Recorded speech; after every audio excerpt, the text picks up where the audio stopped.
Fala, nação rubro-negra! O Flamengo venceu mais uma. Com gols de Wallace Yan e Alcaraz, o Mengão bateu o Sampaio Corrêa por 2-0 no Maracanã e garantiu a terceira vitória seguida no Campeonato Carioca, entrando no G4. A equipe de Felipe Luiz dominou o jogo e só foi furar a defesa adversária no segundo tempo, com direito a 2 assistências de Luiz Araújo. Além do triunfo, teve novidade. O zagueiro Danilo foi apresentado oficialmente no Maracanã. Agora, o foco já está na final da Supercopa do Brasil contra o Botafogo neste domingo. Quer saber mais sobre a vitória e as expectativas para os próximos desafios? Então assista à coletiva de Felipe Luiz agora. Mas não esquece de deixar o like, se inscreve no canal e ativa o sininho, porque vem muito mais novidades sobre o Flamengo por aí.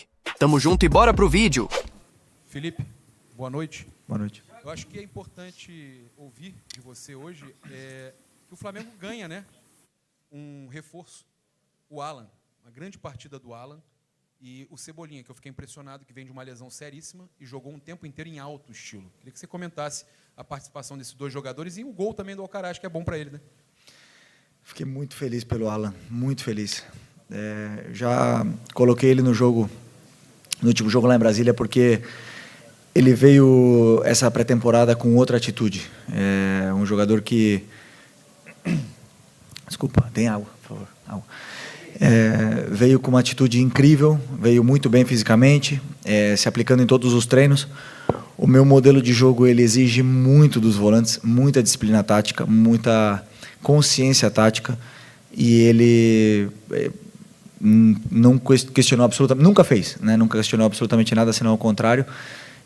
Perguntou, se dedicou e treinou muito forte, foi dos que melhor treinou essa pré-temporada. E o futebol não tem segredo, você dá tudo para o futebol te devolve. Se vê nos treinos como ele está treinando, e é óbvio que a evolução dele vai existir, vai ser nítida como foi hoje, né? Ele precisa ficar com essa solidez, se sentir bem, ser elogiado, porque ele merece ser elogiado pelo treinador e por todos, né? Porque é um cara que foi muito cobrado aqui, e continuar evoluindo, não parar de trabalhar nunca. O futebol ele não espera ninguém. E sobre o Alcaraz, primeiro o Alcaraz mais do mesmo também, é um cara que se dedica muito nos treinos, não negocia nada, nem aquecimento.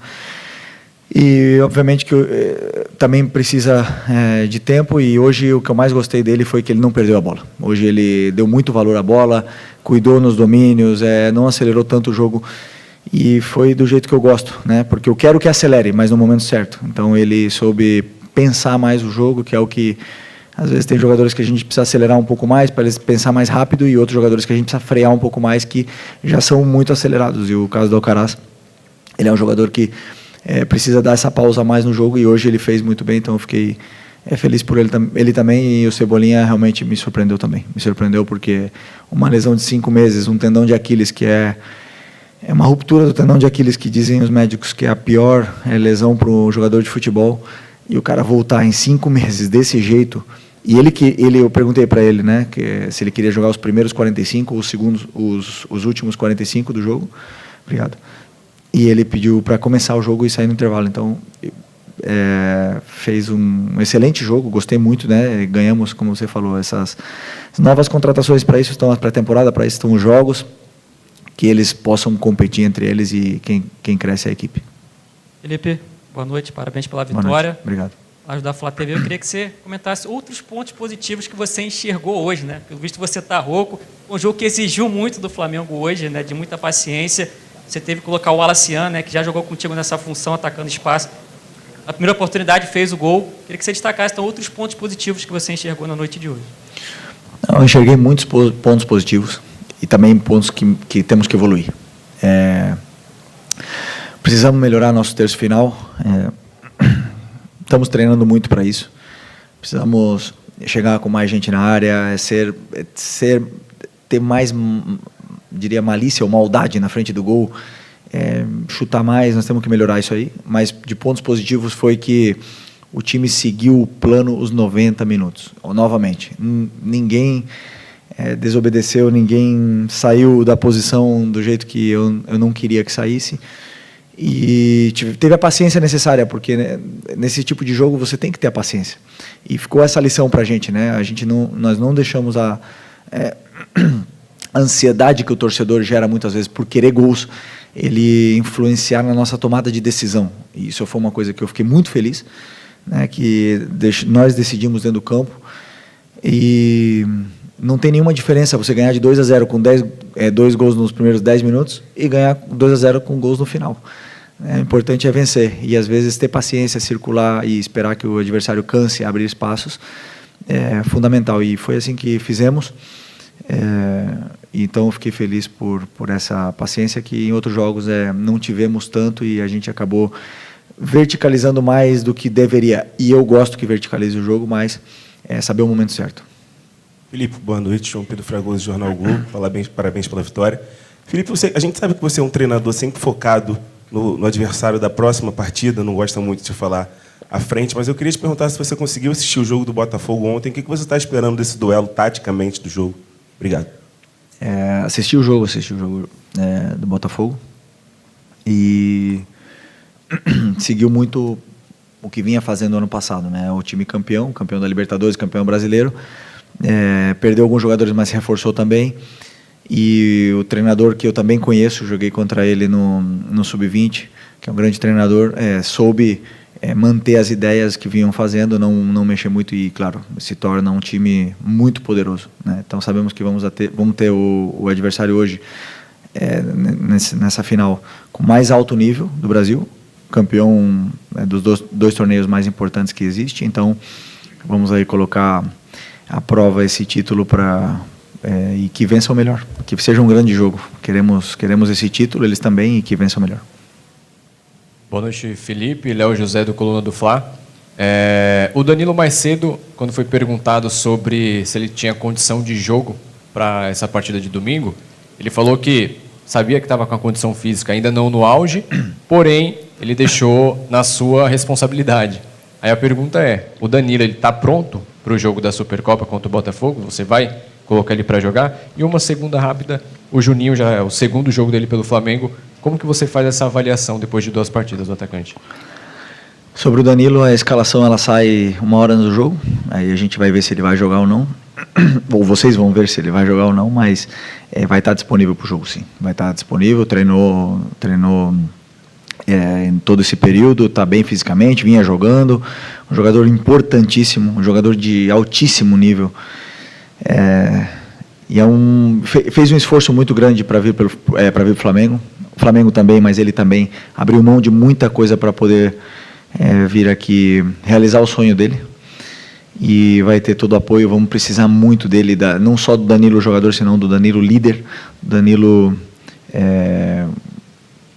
capitão, o Danilo que fala, que organiza, o Danilo que questiona, esse cara que eu conheço, que eu conhecia como companheiro na seleção, que eu conheço como capitão da Juventus, e que agora vem para o Flamengo, e potencializar ainda mais esses jogadores e colocar dúvida na cabeça do treinador, e também pressão no Léo Ortiz e no Léo Pereira. E o outro, Juninho, né? O Juninho vem se adaptando, também ficou treinando separado, não treinando separado, mas ficou muitos dias negociando e treinando não tão bem lá no Azerbaijão, e agora, pouco a pouco, com treinos e com ritmo de jogo, ele já vai encontrando a forma. Hoje já vimos alguns detalhes do Juninho, onde pode ver o letal que ele pode ser, né? Esse ataque ao espaço, essa velocidade que ele tem, esse poder ofensivo de sempre atacar o rebote, sempre estar dando opção para os companheiros, e claro que vamos polir bastante ele ainda para ele poder se adaptar, porque não é fácil, são muitos anos fora, e um jogador que vem para o Flamengo precisa desse período de adaptação, mas eu tenho certeza que vai ser rápido, e nós vamos estar para ajudar ele também.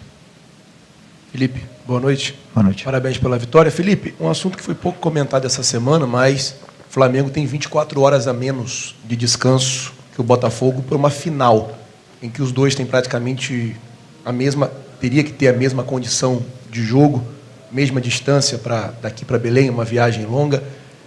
Eu queria que você falasse um pouco sobre isso. O regulamento de competições da CBF recomenda 66 horas de descanso, o Flamengo vai ter 64, e se esse pouco tempo de descanso foi o que pesou na sua decisão em poupar praticamente um time inteiro para essa partida de hoje. A decisão foi por causa do jogo, né? Nem pensei que o Botafogo ia ter um dia mais de descanso, mas provavelmente se o jogo tivesse sido ontem, pode ser que eu tivesse tomado outras decisões em começar com o time, o time com os jogadores aí que a maioria deles pode começar a final, teria começado hoje, ontem no caso, né, na quarta-feira, mas não reclamo porque, claro, tivemos o final de semana para jogar e a semana para treinar e os jogadores que jogaram hoje, temos 3 dias até o jogo, então com certeza não vai ser a recuperação ideal, mas eu acredito que eles precisavam dos minutos para poder entrar na forma física, entendeu? Porque todo um planejamento de treinamento e tal, então também precisa dos minutos de jogo para eles ficarem de forma ótima para poder competir essa final. Eu acredito que o grupo se encontra amanhã de novo e vamos chegar no domingo de maneira ótima. Mas pode-se dizer que não sei porque foi feito isso, mas pode-se dizer que a minha decisão teria sido outra se tivesse sido o jogo ontem. Oi, Felipe, boa noite. Boa noite. Sérgio Lobo, TV Globo. Vou fazer 2 colocações, mas vou fazer as perguntas separadas. Uma você já até respondeu um pouquinho, que é sobre o Leiria, que é um técnico tão jovem quanto você. Vocês vão se enfrentar valendo a primeira taça, o primeiro troféu, né? Abrindo a temporada do futebol brasileiro. E no único jogo que vocês se enfrentaram, que foi pelo Brasileiro Sub-20 ano passado, foi na Gávea. O Flamengo venceu, comandado por você, por 2-1. Queria que você falasse um pouquinho sobre isso. São 2 jovens, estão galgando aí, dirigindo 2 times extraordinários, né? Você no Flamengo, ele no Botafogo, campeoníssimo, tendo aí sido campeão da América. E se você conhece um pouquinho aí de como ele trabalha, como é que é o funcionamento de time dirigido por ele. Jogamos 2 jogos contra, né? No Carioca Sub-20 também, só que no Carioca ele tinha acabado de assumir, ele estava há poucos dias no Sub-20 e nós nos enfrentamos 2 vezes. E uma ideia de jogo bem clara, ele também sabe a minha ideia, né? Obviamente a gente se enfrentou e nos estudamos, mas são daquele jogo do Sub-20, até agora são jogadores diferentes, são momentos diferentes para os 2, e que bom que são 2 treinadores jovens que estão aí abrindo espaço aí, né, nesse mercado tão complicado e tão competitivo como é os dos treinadores de futebol. Mas se vê uma ideia muito clara nos times dele, uma ideia que um cara que quer propor jogo sempre, quer ser dominante então esperamos que seja um grande espetáculo e que os verdadeiros protagonistas sejam os jogadores e mais ninguém. Okay? Aqui Felipe, boa noite. Marcos Martinho, do canal da QSRN. Eu queria um pouco mais da sua análise sobre a partida do Alcaraz, com um pouco mais de ênfase na questão do posicionamento e nos recortes do primeiro para o segundo tempo, né? Nós temos no primeiro tempo ele sendo a referência criativa do Flamengo, teoricamente, no meio campo, um pouco mais avançado. Com a presença do Arrascaeta no segundo, acaba que o posicionamento dele varia um pouco mais, participa um pouco mais do jogo vindo mais de trás, e na análise parcial da torcida existe a possibilidade dele render mais, vindo mais de trás no meio campo do que um pouco mais avançado. Como você avalia esse contexto tático inserido no Alcaraz? Como eu falei, primeiro eu achei que ele fez o melhor jogo dele para mim aqui. Teve todo o timing do mundo de escolher as jogadas certas, dominou sempre certo, deu prioridade a não perder a bola, deu sequência nas jogadas, as bolas que vinham difíceis, ele conseguia dominar e fazer ela boa para o próximo companheiro. Isso foi muito importante, porque eu lembro no ano passado, era um jogador que já dominava sempre acelerando e muitas vezes não monitorava bem o que estava atrás e acabava perdendo bola. Que, como eu repito, eu gosto que o jogador gire entre linhas, que ele domine mais, que existe um momento certo de fazer, né? E não todas as vezes. E a gente conversou e hoje ele teve muito bem, ele leu muito bem esse time, o momento de acelerar e o momento de não acelerar. Então eu gostei muito do jogo dele. Eu, treinador, não me importo pelo que os outros falam. Eu sei o que eu peço para ele, a função que ele tem que desempenhar no campo e se ele faz o que eu quero e a torcida não gosta, azar. Ele está fazendo o que eu quero e eu vou defender ele até o final. E hoje foi assim. Então, no primeiro tempo ele jogou assim, mais na meia esquerda, que é mais ou menos a função que ele jogava, que ele gosta de jogar, que é um 4-3-3, né? Ele jogando mais avançado como médio, só que a gente joga 4-4-2. Então, ele só tem que, a única coisa é que ele tem que se converter em atacante em alguns momentos do jogo, e ele fez bem. No segundo tempo, já com a Arrascaeta, somamos mais um homem por dentro, tentamos abrir mais os laterais para ganhar mais um homem no ataque, que eu quero que meus laterais passem. E ele continuou bem, continuou dando sequência nas jogadas, continuou acelerando, teve chance de fazer gol, fez uma linda jogada, depois acabou sendo premiado com um gol de cabeça. Então, como eu falei, eu fiquei feliz com o jogo dele pela evolução que ele teve. Sabemos que podemos esperar muito mais dele pelo jogador, pelo talento que ele tem e pela intensidade que ele impõe no jogo. Então, a hora que ele começar a se sentir melhor, com mais confiança, com mais calma, eu tenho certeza que ele vai evoluir muito. Felipe, boa noite. Boa noite. Nos 2 gols foram oriundos de bola parada. O que chamou a atenção é que no primeiro gol do Wallace Ian já havia acontecido 2 tentativas do Luiz Araújo, também na cobrança curta, na primeira trave, e no segundo gol, uma articulação curta do lado esquerdo, com a Arrascaeta e Luiz Araújo. Né? Até que ponto a importância dessas alternativas diante de um adversário que, claramente, tem uma proposta defensiva. E até, já fazendo uma projeção para a Supercopa do Brasil, como é que você entende que será o comportamento, ou você acredita que será o comportamento do Botafogo? Se você acredita que o Flamengo terá um pouco mais de espaço, o Botafogo vai tentar propor um pouco mais o jogo. Sobre a bola parada, obviamente que para fazer gol de bola parada, você tem que ter um grande batedor. E bons cabeceadores, né? E a concentração total ali, e depois tem um adversário que defende bem. O Luiz é um excelente batedor de escanteio, de falta, e um cara que tem muita assistência, né? E ele fez essas jogadas e acabou saindo gol. No futebol, com o time fechado, você tem várias formas de fazer gol: chutando de fora da área, cruzando, triangulando, atacando o espaço, de escanteio, várias formas de fazer gol. E o escanteio é uma delas. Então, usamos todos os nossos recursos, acabou a bola entrando em jogadas de bola parada, que também é uma fase do jogo importante, e acabamos vencendo o jogo assim. Então, também fiquei feliz pela concentração deles, né, que eles tiveram. Isso, segunda pergunta. Sobre se você acha que o Botafogo. O Botafogo, claro, um rival com tanta qualidade, um adversário com tanta qualidade, obviamente que vão ter a bola em alguns momentos do jogo, vão ter mais a bola em alguns momentos do jogo, e nós vamos ficar alguns momentos sem a bola.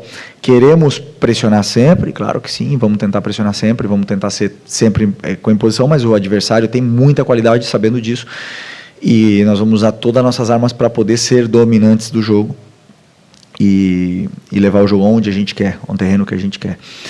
Eles também vão pressionar a gente, eles também vão tentar ter a bola, e aí, o que eu falei antes, que vença o melhor, que os protagonistas sejam os jogadores e que eles possam estar, os nossos, né, estejam num grande dia para poder conquistar esse título que é muito especial.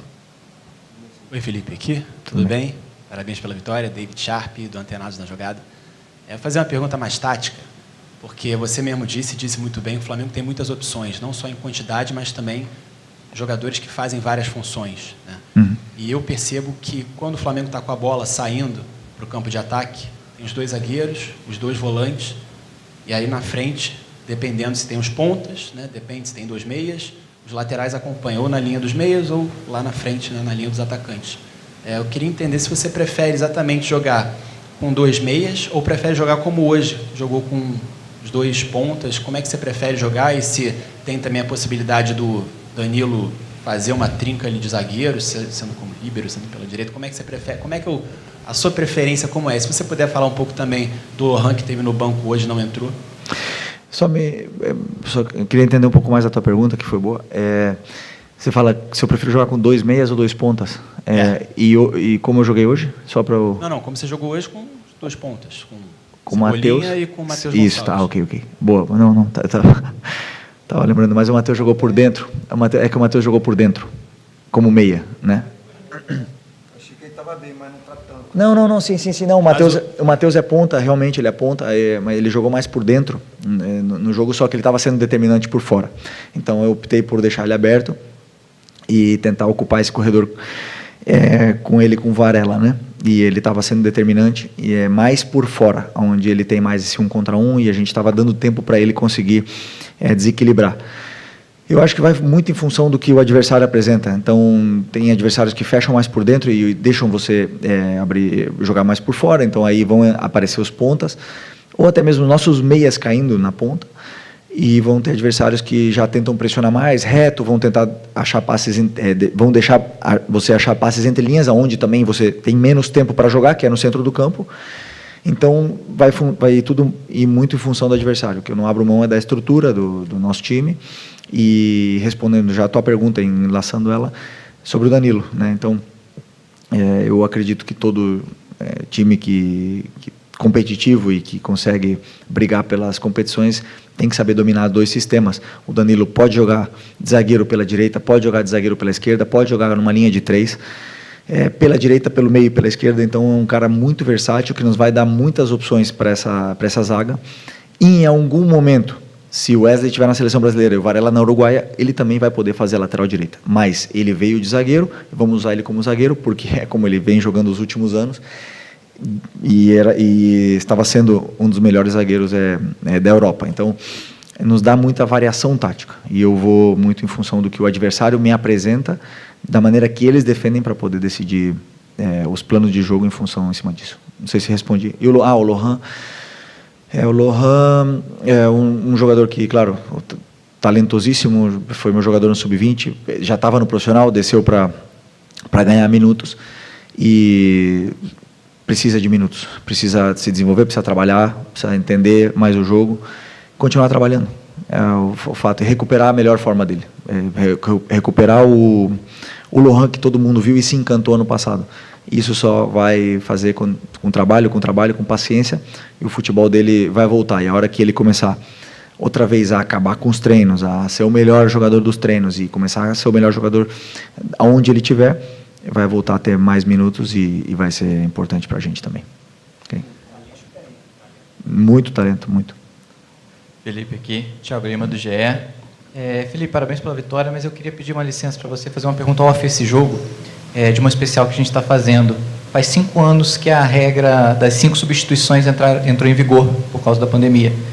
E aí eu queria te perguntar, qual que é a sua visão dessa regra, qual a sua visão, né, dessa avaliação dessa regra nesses 5 anos? E você já virou treinador já com essa regra em vigor, né? Mas o que você acha que isso mudou na vida dos treinadores?